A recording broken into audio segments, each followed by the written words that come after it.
Well, thank you very much. We've just had a great meeting, a really good, very productive meeting. We have one thing in common. We want this city of ours that we love to do very well. And I wanted to congratulate the mayor. He really ran an incredible race against, a lot of smart people, starting with the early primaries against some very tough people, very smart people. And he beat them easily. And I congratulated him.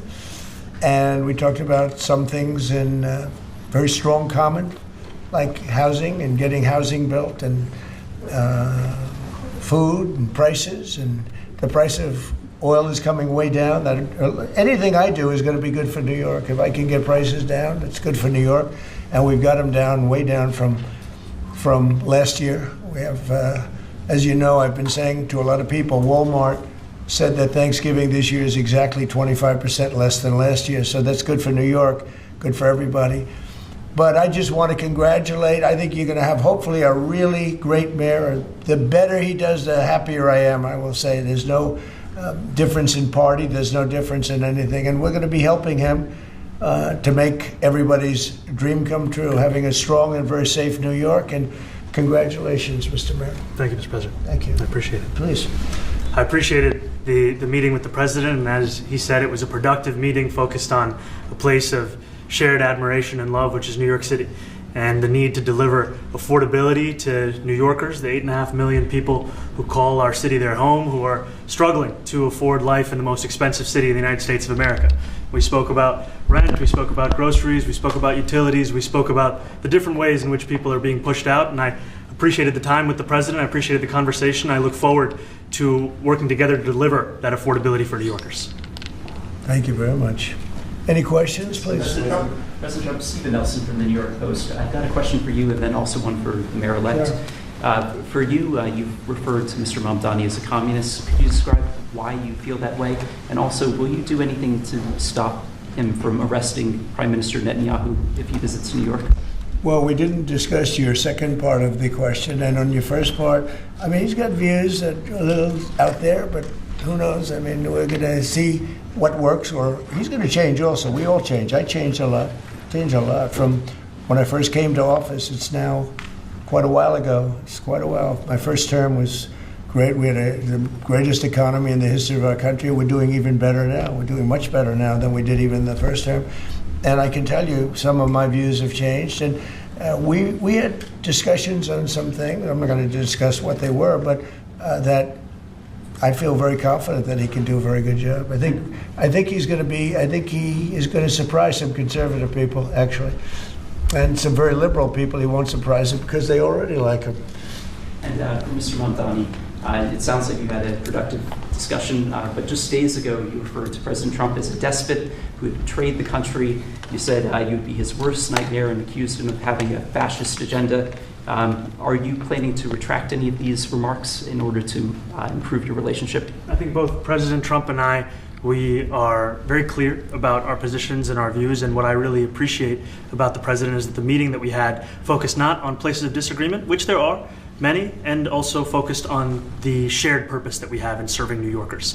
And frankly, that is something that could transform the lives of the 8.5 million people who are currently struggling under a cost of living crisis, with 1 in 4 living in poverty.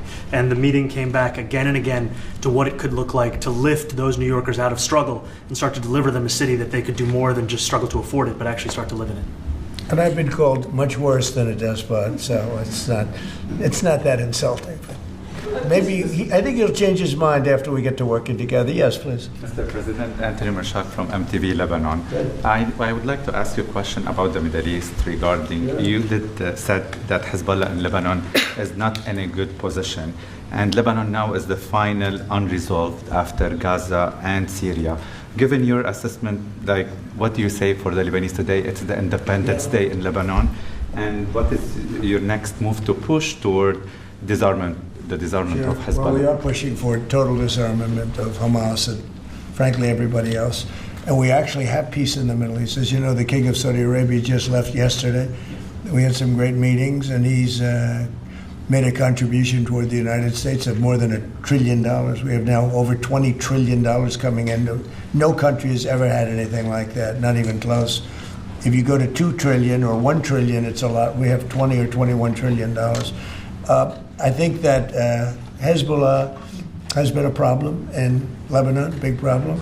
We're working with Lebanon. We're working with everybody in the Middle East. That's another thing I think we have in common. We want to see peace in the Middle East. And we actually have now, for the first time, peace in the Middle East after 3,000 years. And now we're going to refine it. And I think you're going to see some very positive things happen. There is a potential to invite the Lebanese president to meet you to the White House. I would do that, absolutely. And if the mayor would like to be here for that meeting, because I know he feels very strongly. I think you feel very, very strongly about peace in the Middle East. We desperately want it, and that's something that I shared with the president, that when I spoke to New Yorkers who had voted for the president last November on Hillside Avenue and Fordham Road, I asked them why. I heard again and again two major reasons. One was that they wanted an end to forever wars. They wanted an end to the taxpayer dollars we had funding violations of human rights, and they wanted to address the cost of living crisis. And I appreciated the chance to discuss both of those things. You said a lot of my voters actually voted for him, and I'm okay with that. I have this hat as well. I'll do that. I'll sign it. Give it to me. I'll sign it in a minute. That's pretty good. Mr. President, you've threatened to send federal troops to New York City. You both have differences when it comes to ICE agents in New York City. Mr. Mamdani, you've called ICE a rogue government entity.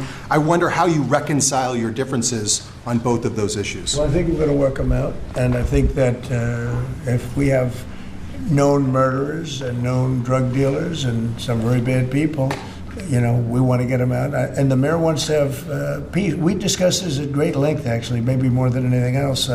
He wants to have a safe New York. Ultimately, a safe New York is going to be a great New York. If it's not safe, no matter how well we do with pricing and with anything else, we can talk about anything you want. If you don't have safe streets, it's not going to be a success. So we're going to work together. We're going to make sure that if there are horrible people there, we want to get them out. I think he wants to get them out maybe more than I do. So we'll work together. We discussed it at great length. Yes, please.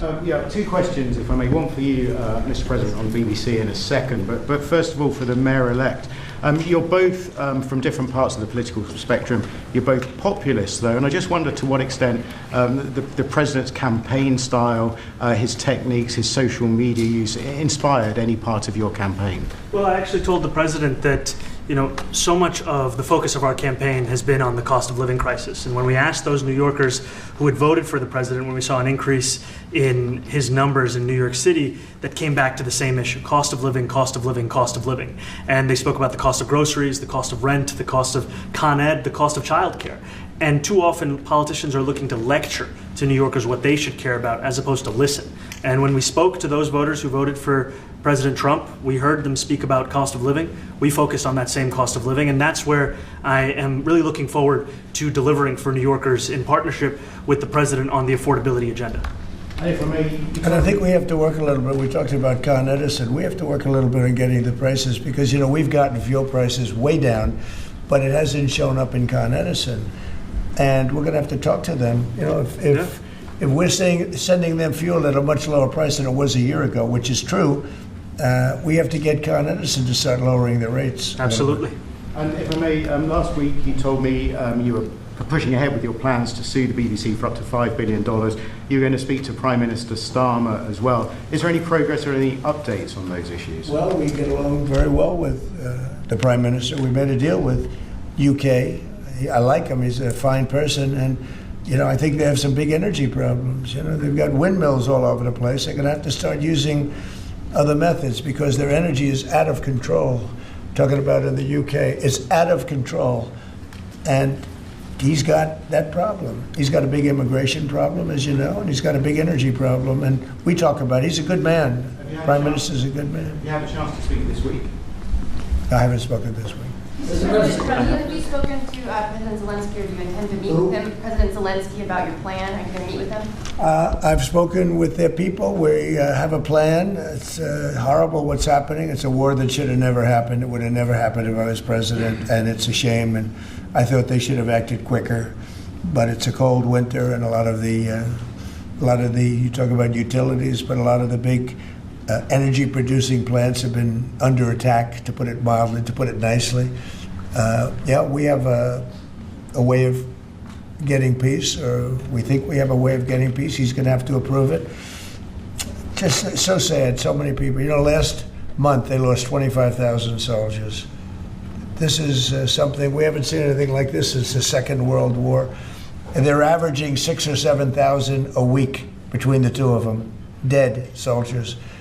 And it goes on, and I think they're getting reasonably close. But I don't want to predict. I would have said that would have been one of my early ones. I did 8 peace deals of countries, including in India, Pakistan.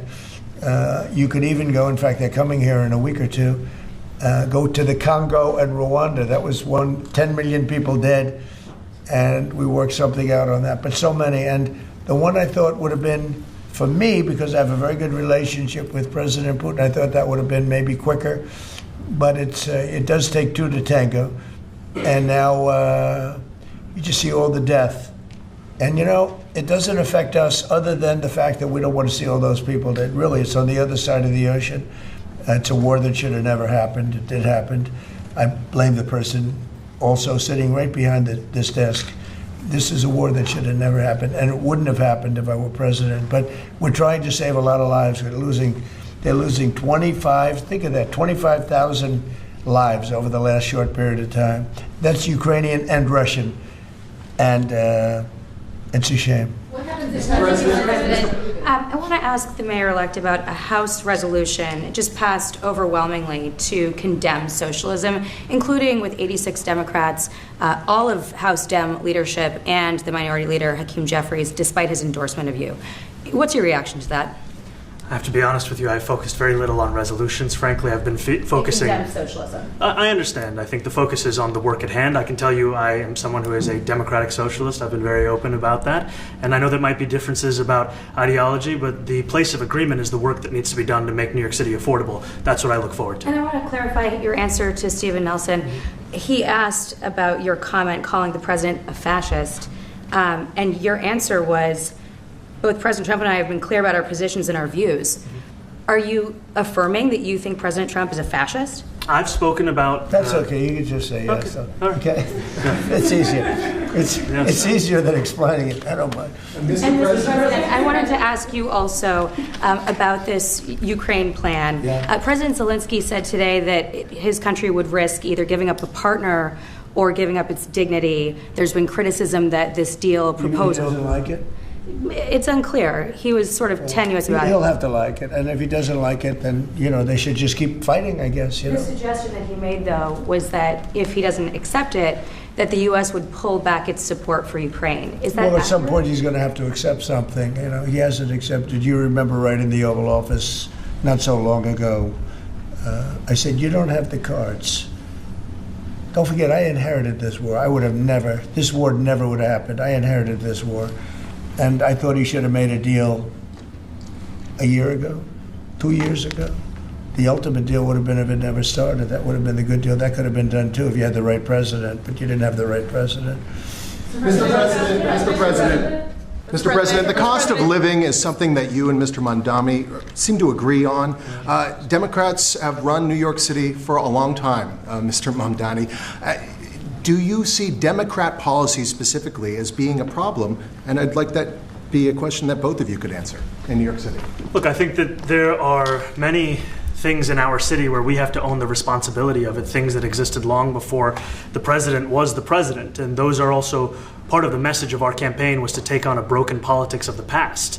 And I ran against a number of candidates who represented different versions of that past. And what we found time and again is that working people were left behind in the politics of our city. And what we're looking to do is put those people right back at the heart of our politics so that we don't have a situation where we're in the wealthiest city in the history of the world, and yet 1 in 5 can't even afford $2.90 for a Metro card. Mr. Mamdani. You know, we had some interesting conversation, and some of his ideas really are the same ideas that I have. But a big thing on cost, you know, the new word is affordability.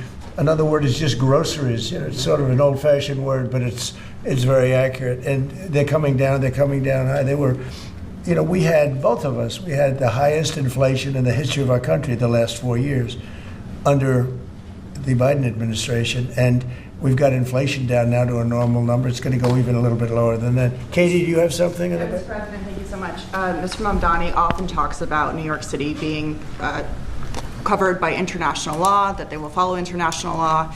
Doesn't often talk about the U.S. Constitution. What is your response to that? Well, I don't know what you're referring to in terms it can be covered by international law, local law. It's covered by a lot of laws, but it's covered by U.S. law. Are you referring to anything in particular? He just says that they're a city that endorses and enforces international law.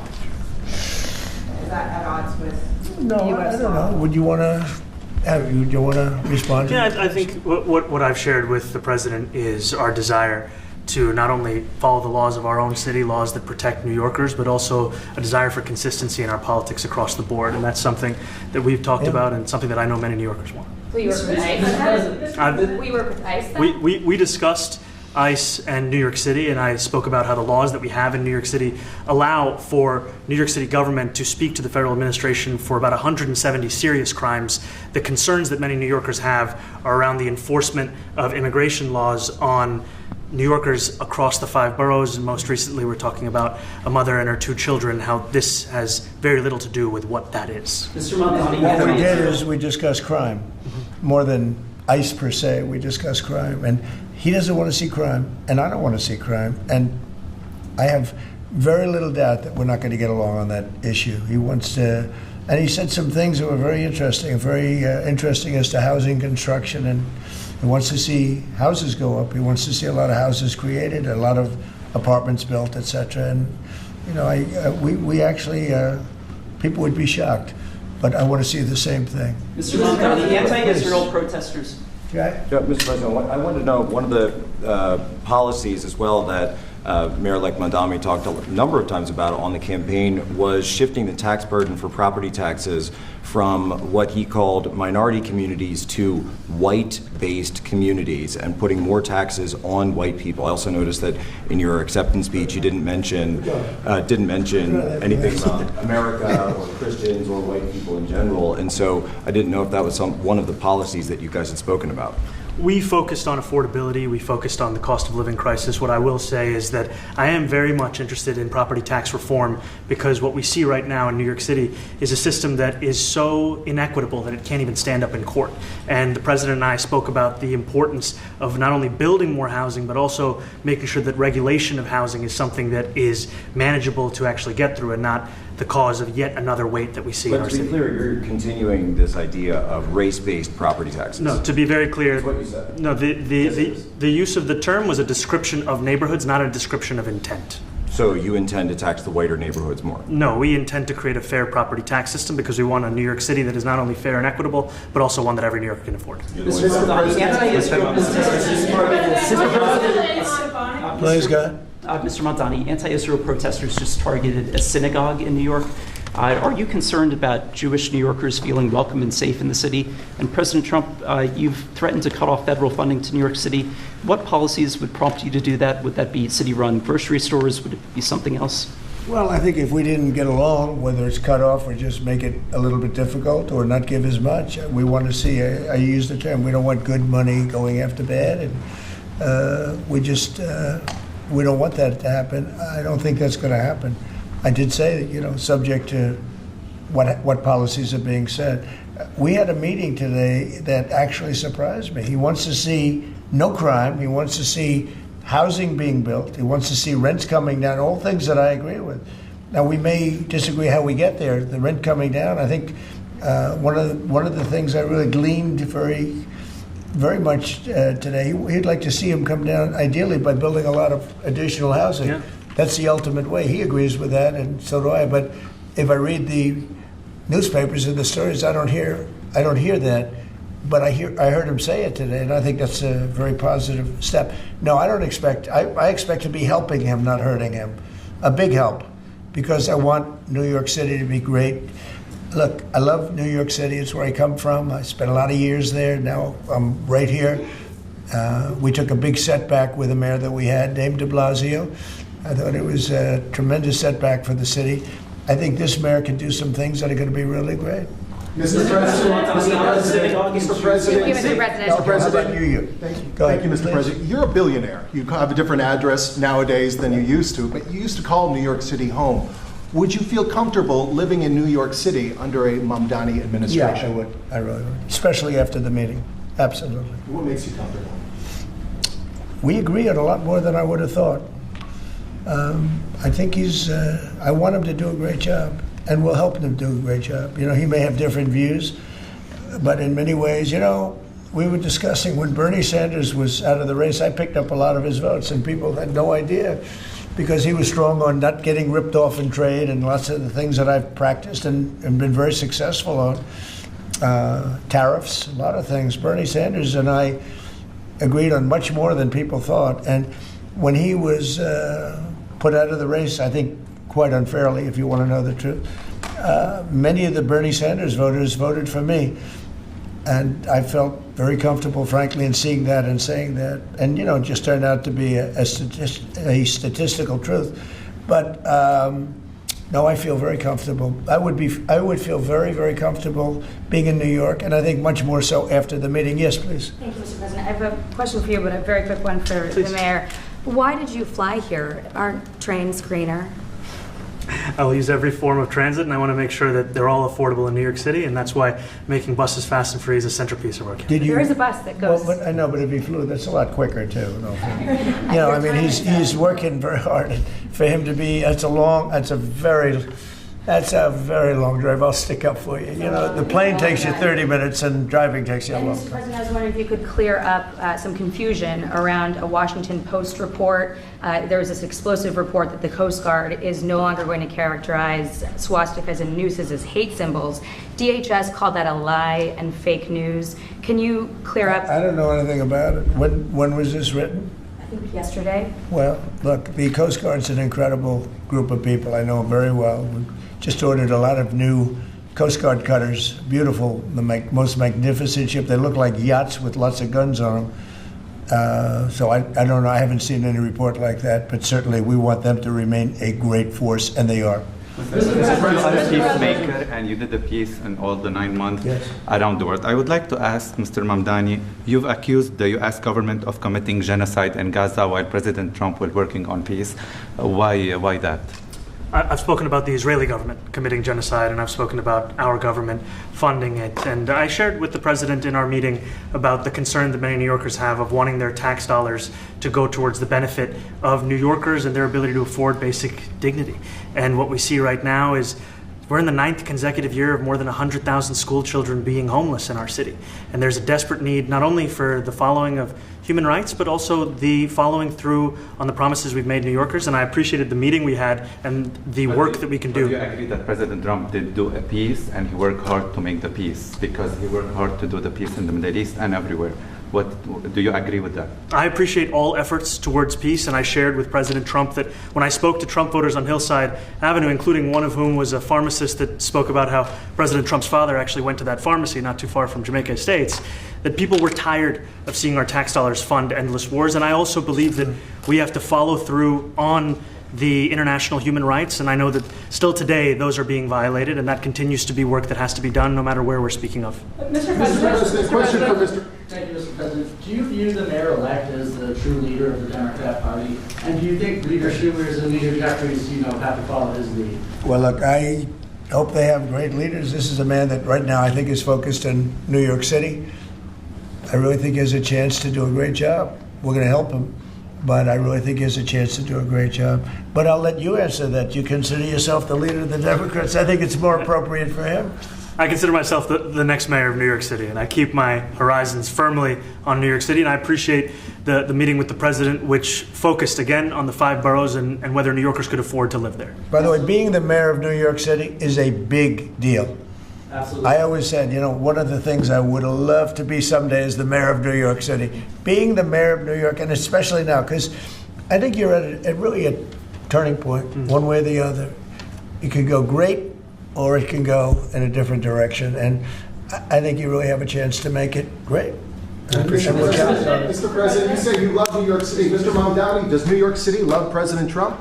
New York City loves a future that is affordable, and I can tell you that there were more New Yorkers who voted for President Trump in the most recent presidential election because of that focus on cost of living, and I'm looking forward to working together to deliver on that affordability agenda. I got a lot of votes. One more, go ahead. One or two more, go ahead. I tell you, the press has eaten this thing up. You know, I've had a lot of meetings with the heads of major countries. Nobody cared. This meeting that you people have gone crazy. You know, outside you have hundreds of people waiting. This is just a small little group. For some reason, the press has found this to be a very interesting meeting. The biggest people in the world, they come over from countries nobody cares. But they did care about this meeting, and it was a great meeting. Go ahead. Yeah, Mr. President, I was going to ask you exactly that. Why do you think there's so much more, so much excitement around this than even some foreign leaders? Because I think he's different. All right, I think he's different, and that can be in a very positive way. But I think he's different than, your typical guy runs, wins, becomes mayor maybe, and nothing exciting. Because he has a chance to really do something great for New York. New York is at a very critical point, and he does need the help of the federal government to really succeed, and we're going to be helping him. But he's different than, your average candidate. He came out of nowhere. I said he has a great campaign manager standing over there. He came out of nowhere. Would you start off at 1 or 2? And then I watched. I said, who is this guy? He was at 1, then he was at 3, then he was at 5, then he was at 9. Then he went up to 17. I said, that's getting a little bit interesting, right? And then all of a sudden he wins a primary that nobody expected he was going to win. It's a great tribute. I mean, it's an amazing thing that he did. And I'll just add one thing to what the president said. Is one thing I also appreciated is in our meeting to appreciate a portrait of FDR and the incredible work that was done with the New Deal, and also in thinking about what it can look like when the federal government and New York City government work together to deliver on affordability. It can be transformative. We have a great portrait of FDR that I found in the vaults that was missing for years. I found it, and I put it up. He's a Democrat, to the best of my knowledge. He's a Democrat. And when the mayor saw that portrait, he said, sir, do you mind if I have a picture taken by that portrait? It's an amazing portrait. I hope the picture comes out good. But it's an amazing portrait in the cabinet room. So he's a big fan of the New Deal, I guess, and of FDR. Yes, ma'am. Thank you, Mr. President. You said that you both spoke about crime. There are many police officers set to come off the rolls at the end of this year in New York City. Are you going to allow those police to be replaced with police officers, actual cops? And are you going to require that happens? Would there be some consequence if the staff... I hope it happens, but again, that's going to be ultimately the mayor's decision. What's your answer? Is that I look forward to delivering public safety with the NYPD, and I've said over the course of our campaign that we have the number of police officers today. They are the ones that's budgeted about 35,000 headcount. And I think the key thing is that we have to make it easier for police to focus on police work, not ask them to respond to 200,000 mental health calls a year. So is that a reduction from what you're at right now? Are you committing to maintaining the same level of cops? I've committed over the course of the campaign to maintain the 35,000. That's the headcount that we had through the campaign. And not replace them with caseworkers, social workers? No, I've said that's the headcount that we want. What we need to do is make sure they can focus on serious crime. And he just retained a great police commissioner, I believe, right? Yes, we did. Commissioner Tisch. If the newspapers are correct. That one they're correct about. He retained, I think, somebody that is she's a good friend of some of the people in my family, of Ivanka, and they say she's really good, really competent, and he just retained her, so that's a good sign. Mr. President, are there still topics that you see the two of you disagreeing on in the future? And do you think you'll have more meetings like this? There will be topics that we disagree on. I think we'll probably come to a conclusion, and ultimately he'll convince me, or I'll convince him. It's for the good of New York. Ultimately, it's for the good of New York. I don't care about affiliations or parties or anything else. I want to see if this city could be unbelievable, if he could be a spectacular success, I'd be very happy. Do you think you guys will meet more in the future, too? Excuse? Do you think you'll meet again in the future, throughout the administration? I think we will. I think we will. I hope we do. I enjoyed the meeting. We had a great meeting. Please. Mr. President, Republican Elise Stefanik has campaigned multiple times by calling Zohran Mamdani a jihadist. Do you think you're standing next to a jihadist right now in the Oval Office? No, I don't, but she's out there campaigning, and you say things sometimes in a campaign. Isn't that sort of She's a very capable person. Isn't that a kind of label? you really have to ask her about that. But no, I don't particularly. I think I met with I met with a man who's a very rational person. I met with a man who really wants to see New York be great again. And I can say again, because New York was great. You know, when I came down to Washington initially, the city was so hot. It was doing great. We were having some telltale signs of problems. We had a mayor that was not doing a great job, but still, it was moving along. And it went bad. It really went, pretty bad. And I think it's been at lower points, but it went pretty bad. I think he can bring it back. Now the question is, will he bring it back all the way? Will he bring it back greater than ever before, which is, I guarantee, that's his wish. I think he wants to make it greater than ever before. And if he can, we'll be out there cheering. I'll be cheering for him. Okay? Thank you very much, everybody. You chose not to answer the question about sitting on protest. Thank you very much. I care very deeply about Jewish safety, and I look forward to rooting out anti-Semitism across the 5 boroughs and protecting Jewish New Yorkers and every New Yorker who calls the City Hall. Thank you, Brad. Keep moving, guys.